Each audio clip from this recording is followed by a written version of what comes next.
이집트가 한 30년, 40년 동안 친이스라엘 정책을 펼친 겁니다. 왜? 한번 호되게 당하고 나서 이제 이스라엘과 친해져야지 손해 안 보겠다 생각해가지고 친이스라엘 정책을 펼쳤는데 이번에 정권이 무너지면서 친아랍 정권으로 바뀌게 된 거예요. 또 다른 전쟁에 서막이 될 겁니다. 중동 전쟁. 많은 전문가들은 앞으로 3차 대전이 일어나게 된다면 어디서 일어난다고요? 중동에서 일어날 것이다라고 한결같이 얘기를 합니다.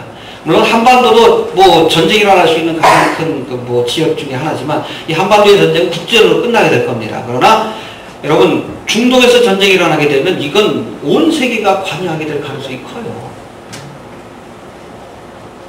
마지막 때에 혼치케 하는 자는 무거운 돌이 되리라. 그 돌을 드는 자는 상할 것이다. 그래서 그 지역에서 이스라엘을 치려고 했던 나라들마다 그야말로 고통을 겪어서 이집트가 망했고 나라를 빼앗기고 그 땅을 많이 빼앗기고 건드려가도 재물 본 나라들이 없어요. 앞으로 또 전쟁이 있을 겁니다. 여러분 1차, 2차, 3차, 4차 중동전쟁이 있었죠?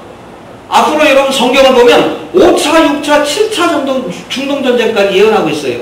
첫 번째 시편 83편의 전쟁이 있습니다. 나중에 한번 시간 되면 제가 한번 자세히 설명하는 기회가 있었으면 좋겠는데 나중에 하도록 하고 네. 시편 83편의 전쟁이 앞으로 있을 겁니다. 이것이 5차 중동전쟁이 될 것이라고 얘기를 합니다. 이스라엘과 그 주변에 있는 나라들 팔레스타인이라든지 요르단 그리고 사우디 그리고 이집트까지 포함된 그 주변 지역입니다. 그 주변 지역에 있는 아랍 세력과의 전쟁이 있을 것이다. 이 전쟁에서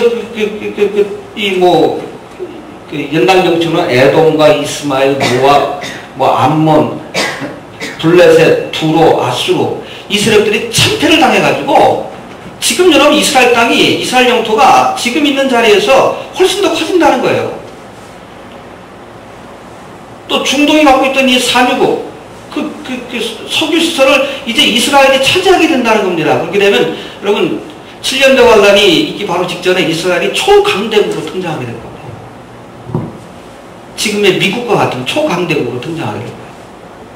이 시편 83편의 전쟁이고 이 전쟁이 있은 뒤에 이란과 러시아가 중심이 된 연합국이 또다시 이스라엘을 치게 될 것이다. 이게 6차 중동전쟁이 될 겁니다.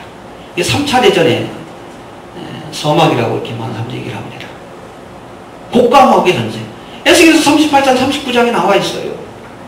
거기 보면 여러분 러시아, 터키, 이란, 심지어는 여러분 독일까지 포함된 연합군이 이스라엘을 치러 내려올 것이다.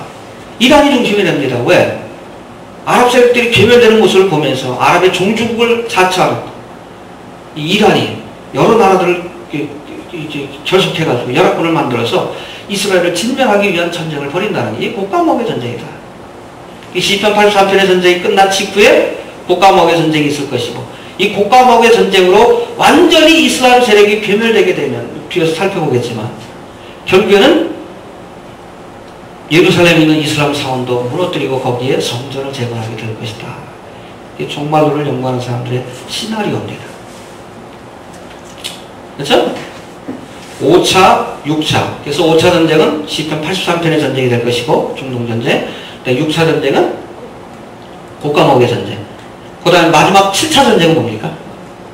예루살렘에서 벌어진 마지막 전쟁. 이거는 전 세계의 세력이 이스라엘을 치는 겁니다. 이게 아마겟돈 전쟁이에요. 이게 예수님이 재림하기 직전에 7년 되고 나니 끝난 후 끝나기 바로 직전에 요한계시록에 예언된 아마겟돈 전쟁, 무기또 언덕에서 전쟁을 벌입니다. 이때는 여러분 러시아와 이란과 몇몇 나라가 연합하는 것이 아니라 전 세계가 적그리스도를 중심으로 해서 이스라엘을 치러 옵니다. 멸망할 수밖에 없는 그 순간에 예수님이 재림하셔서 저들을 심판하시고 예루살렘에 천년왕국을 세운다는 것이 성경의 예언이에요. 7차 중동전쟁까지 갑니다. 알겠습니까? 지금 4차가 끝났는데 보십시오. 지금 이스라엘 땅에서 전쟁이 일어난다 그러면 이것이 시편 83편의 전쟁이 될 것이고 그 다음에 이 전쟁이 있은 뒤 얼마 뒤에 이란이 중심이 된, 이란과 러시아가 중심이 된 복가마옥의 전쟁이 있을 것이고. 알겠습니까? 보십시오. 근데 여러분 이 시나리오에서 이스라엘이 시편 83편의 전쟁을 치르고 복가마옥의 전쟁이 곧 이어질 터인데 이 복가마옥의 전쟁 전후로 해서 휴거의 사건이 일어난다라고 많은 성서학자들이 그렇게 얘기를 합니다. 왜? 복가마옥의 전쟁이 끝나고 나면 그 다음에 적그리스도와 함께 계약을 맺습니다. 평화의 벽을 맺습니다. 초강대국이 된 이스라엘과 또 세계의 정부를 세우려고 하는 적그리스도가 야 우리 서로 싸우지 말고 평화롭게 지내자. 이것이 7년 동안의 서막이라고 했어요. 그 전에 휴거 사건이 있다는 겁니다. 교회, 지상의 교회는 사라지게 됩니다.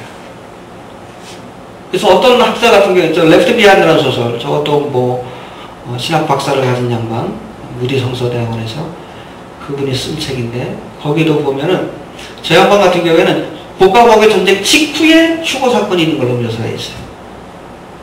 제가 요한계시록을 연구하는데 아주 도움을 줬던 데이비드 헤럴이라는 그 양반, 이 양반도 뭐 종말론을 연구하는 그 박사님이신데 이분 같은 경우에는 복가마옥의 전쟁 직전에 휴거가 있는 것으로 그렇게 이해를 합니다. 여러분 6차 중동전쟁이 일어난다 그러면 그 전쟁 직후 아니면 직전에 휴거 사건이 있을 것으로 그렇게 많은 종말론 학자들이 그렇게 예측을 합니다. 그게 언제일지 모르지만. 이해됩니까? 여러분 지금이라도 중동에는 시편 83편의 전쟁과 복가마옥의 전쟁이 일어날 수 있는 모든 분위기, 여건들이 조성되고 있어요. 심지어 오바마가 여러분 지금까지 중동의 세력들이 이스라엘을 치지 못한 이유가 뭡니까? 뒤에 미국이 있었기 때문이에요. 근데 미국의 대통령인 오바마가 점점 친이스라엘 정책을 포기하는 듯한 그런 발언들을 하고 있습니다. 그러니까 여러분 아랍 세력으로서는 지금이야말로 미국의 도움을 얻지 못하는 지금이야말로 이스라엘을 칠 수 있는 좋은 기회라고 판단할 수 있는 그런 때라는 거예요. 지켜봅시다. 제 말에 성경 말씀이니까 어떻게 되는지 알겠습니까? 지켜봅시다. 아무튼 마지막 때 이스라엘이 해봅시다. 혼치게 하는 잔이 될 것이고 무겁게 하는 돌이 될 것이다. 지켜보고 있는 세대입니다. 그리고 마지막으로 종말의 때에는 예루살렘의 무너진 성전이 재건될 것이다 라고 말씀하고 있습니다. 해봅시다. 무너진 성전이 세워질 것이다. 예수님과 다니엘 그리고 사도 바울과 사도 요한이 본 종말의 모습 속에 공통적으로 등장하는 것이 바로 성전인데 근데 사실 지금 여러분 예루살렘은 성전이 세워져 있지 않아요. 데살로니가 후서 2장 4절에도 보니까 저는 대적하는 자라 범사에 걷는 하나님이라 숭배하는 받는 자 위에 뛰어나 자존하여 하나님의 성전에 이 마지막 때의 적그리스도가 하나님의 성전에다가 자기 우상을 세운다고 했는데 그 우상을 세우려면 먼저 성전이 있어야지. 근데 성전이 지금 없습니다. 오늘날의 예루살렘 모습과는 다소 차이가 있어요. 1948년 5월 14일 날 이스라엘이 독립하고 또 1차, 2차, 3차 특별히 1967년에 치러진 6.1 전쟁으로 이스라엘이 예루살렘의 상당 부분을 되찾아왔습니다. 그전에는 예루살렘을 얻지 못했댔어요. 동예루살렘, 예루살렘 동편 부분을 차지하게 되었습니다. 하지만 정작 성전이 있었던 그 자리, 그렇죠?